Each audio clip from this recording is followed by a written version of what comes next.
All right, let's go ahead and do pages 37, 58, and 59, AP FRQs. So on page 37, we first want to use the computer printout to determine the equation and identify all the variables used. Okay, so of course this is just a factual finding issue of this, plus using the context of using wind velocity for the prediction of the electricity. Okay, so that would look like this. We would have the prediction line, predicted amount of, predicted electricity production, you have to have that context, is 0.137 plus 0.24 times the wind velocity. See, this is the grading guidelines, and they even write it in context. Okay, and it says down here that if you have to have it in context, you have to have predicted and or the prediction hat symbol, and then of course you have the correct numbers for y-intercept and slope. All right, second one, how much more electricity would you expect there to be for 25 miles per hour than 15 miles per hour? And show how you got that. So you could have just computed it by plugging in 25, computed the equation for 15, and then done that subtraction. Now that would have also been the same thing as if you actually had just computed the slope difference.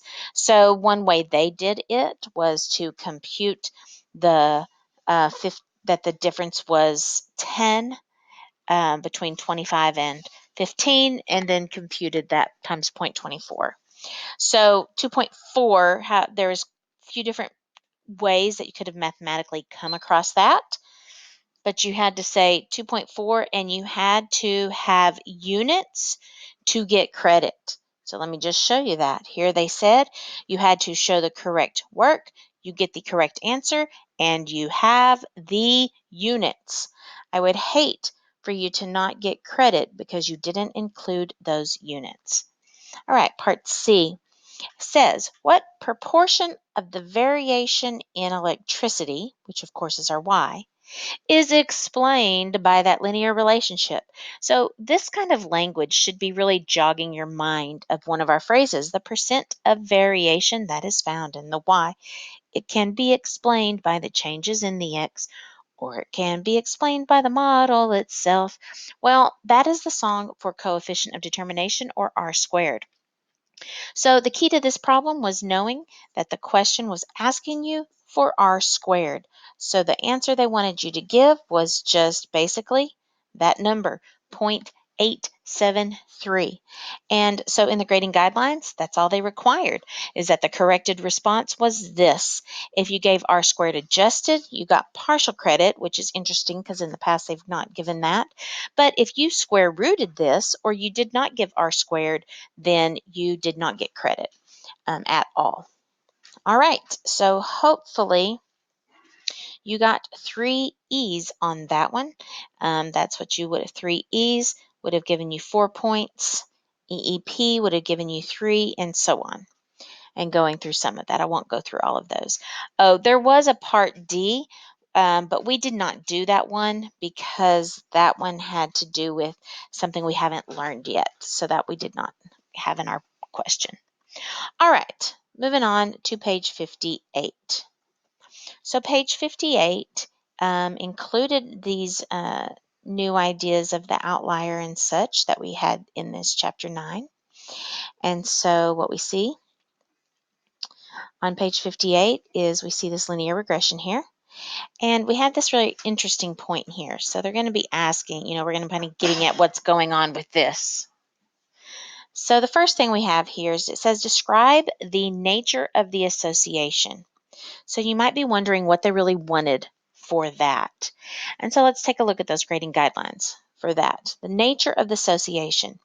Here's their ideal solution. They said it's a weak positive association between the price and the quality rating. So see, you had to have your context. All right. But then also you may say something like it does not appear to be linear, or it's kind of has a curvature to it, or something's, not real quite right there to make it all the way linear, that kind of thing. You also could use phrases such as saying, generally speaking, as the cost is higher.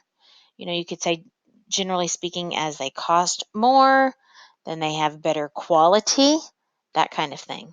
Here's what they required.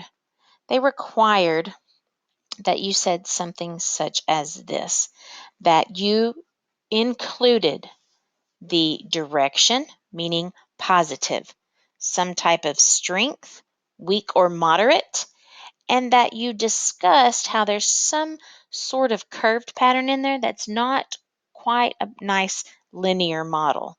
Okay, so there's something happening. So the direction, the strength of it, and the form, linear or not. That's what was required for Part A. Part B asks you, of these 14 sewing machines, one of them is really kind of messing up the information.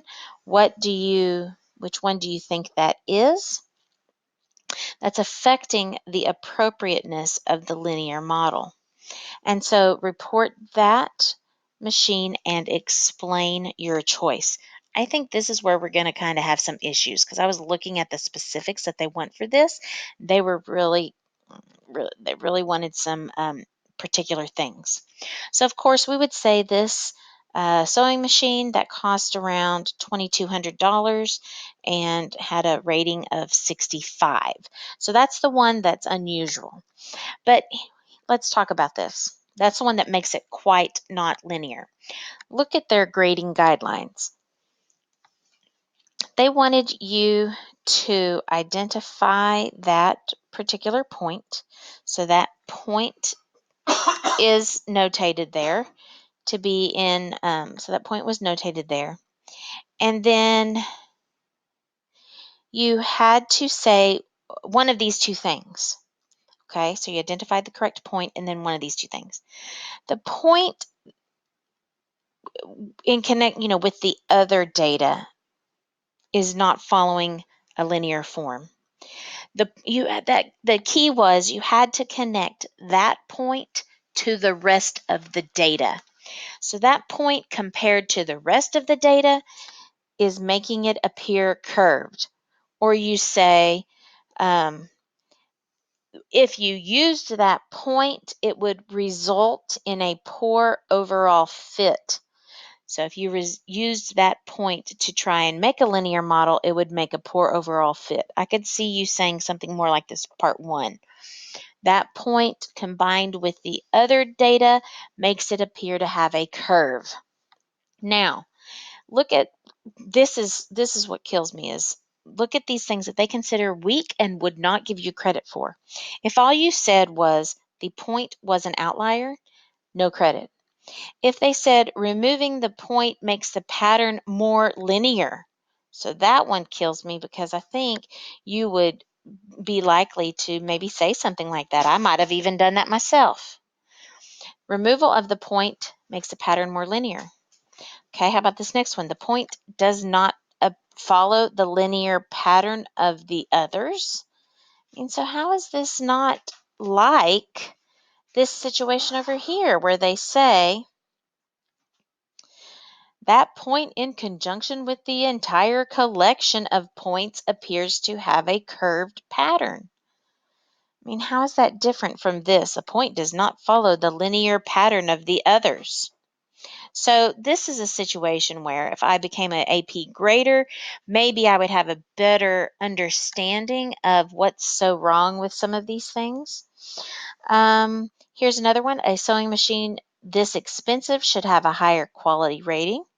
So apparently that's not acceptable either. There's a much cheaper sewing machine with the same quality. That's no good. And the point considered influence the parameters.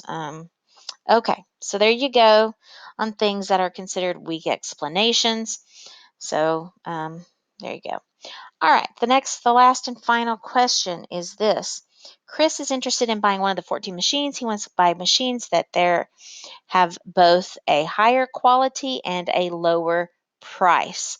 On the scatter plot reproduced below, circle all of the data points corresponding to those machines with this criteria, meaning they wanted you to circle more than one, okay?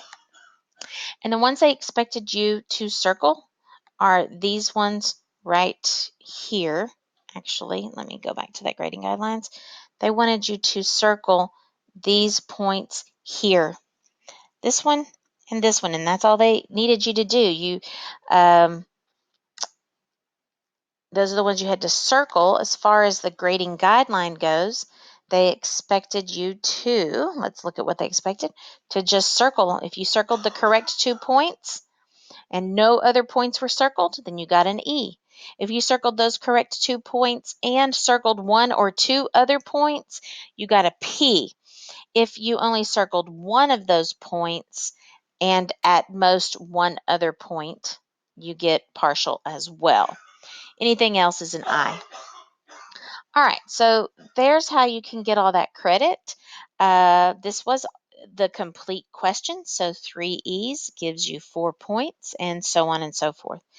EPP or EEI, anyway, all of those kinds of things.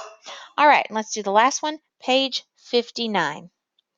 Page 59 has got this situation here. Again, it's pretty straightforward where we want you to interpret in context the intercept. So this one in 2018 was interpret the white intercept. So here's how you got credit for that.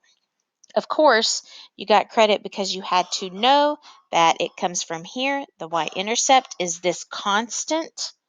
Okay, so we want to interpret the y-intercept.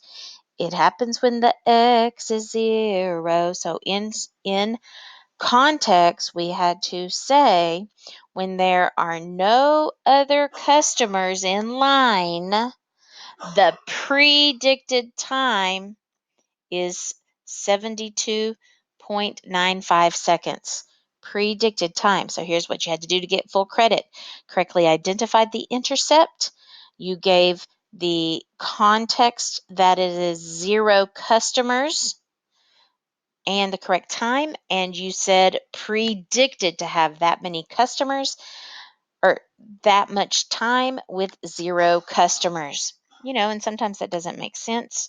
They didn't require that you said something about that. All right, next question. Interpret and identify the coefficient of determination. That's the R squared. So that's this, not the R squared adjusted. So you had to identify 73.33%. That's how you got credit for that, identifying 73.33%. And you had to have an incorrect interpretation of this R squared in context. So they gave examples. Here's the thing that you had to say in every single one of them. The percent of variability in the time. Percent of variation in the time, or the proportion of variability in the time. The percent of variation in the time. If you didn't say percent of variation in the time, then you did not get that part correct. Okay, percent of variation in the time. Okay, and then you need to say that is attributed to, or can be explained by, or is accounted for, or is associated with. Any of these kinds of things. Attributed to, explained by, accounted for, associated with the, and then here's what you could attribute it to. The linear relationship between customers and time. You could say that's explained by the changes in the customers. It's accounted for by the linear model. Okay, so there's what we had going on to be able to get that credit for that second part.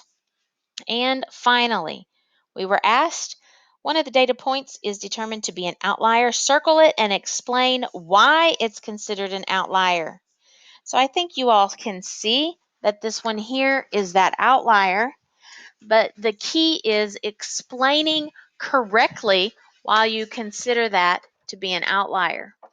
So we've discussed this week of how an outlier, or last week, how that outlier is not in line with the rest of the data. It's not following the trend of the other data. And that's what this is doing. You had to say it's not following the trend of the other data. You also could say that it would have a large residual, like, or it is far away from what it was predicted to be. So those are the criteria. Let's see what they wanted in the grading guidelines.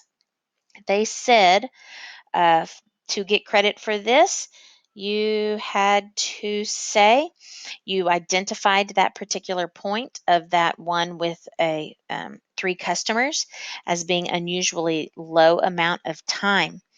And so you had, here's the way that you had to identify it as unusual relative to the other data points. So examples could be saying it's unusual compared to the other customers. It's unusually much lower amount of time than you would expect or predicted it to be. You could also say it had that residual that was much larger than the residual for the other points. Okay, and again, you are saying all of these things in context. Always go back and check to make sure you had those in context. So this was a complete problem. You should have been able to get all E's on this one. I would have expected this one to be 4 for you. I don't think there was really any tricks on this one if based on what I have taught you this week. All right, so there is your pages 37, 58, and 59 AP FRQs.